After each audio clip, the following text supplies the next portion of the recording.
Ja sam Marija Čulo, rođena sam u Osijeku, udana sam u Vinkovce, ali nekako uvijek nas kopko taj dio, htjeli smo nešto svoje.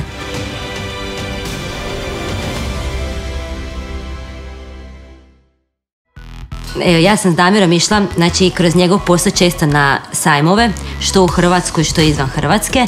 Slastice koje smo viđali na takvim sajmovima više su bili ponuđeni u skupim hotelima. Ja sam se odlučila upustiti u taj pothvat proizvodnje, no međutim, jedan od velikih problema je bio što ja nisam do tada nijednom kolač napravila, a htjela sam praviti kolače. Onda sam ja nazvala svoju prijateljicu Josipu koja kod kuće pravi kolače i koja ima malo više, ne malo više, nego puno više znanja o tome nego ja. Prvi 6 mjeseci Josipa i ja smo samo testirale proizvod.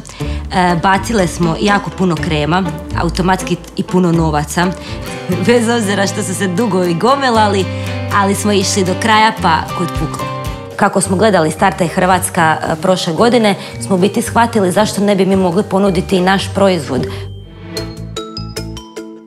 Dobrodošli na audicije za Startaj Hrvatska projekt. Prvi audit kad nam je došao, u biti to nam je bilo prvi puta da nam je neko izvana došao i pregledavao naše papire. Bilo je jako, jako napeto. Ja sam imala dojam da nam, kad su oni otišli, da nam ništa ne štima. Na kraju krajeva, da nije bilo Špara, ne bismo imali ovako posloženu proizvodnju kao što imamo danas. Jeste razbođeni? Jesmo, jako.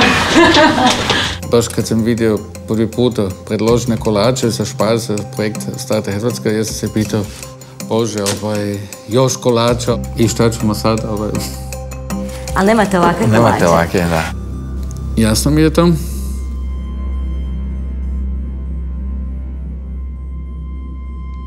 I zato ću vam sada reći da ste prošli i da ste ušli u projekt Startaj Hrvatska. Stvarno. Snimam ovaj video da vidite kako izgledam kada te stisnu problemi. Ovo je dan kada sam ja htjela odustati od projekta Startaj Hrvatska.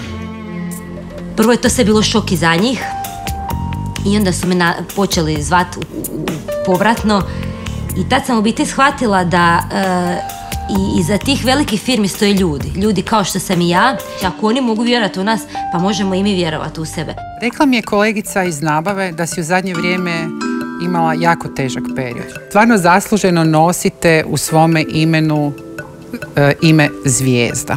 Špar se poigrao sa igrom riječi i zato će Špar od vas naručiti 1000 komada svake vrste.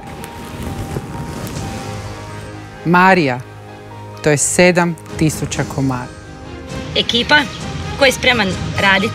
Yeah!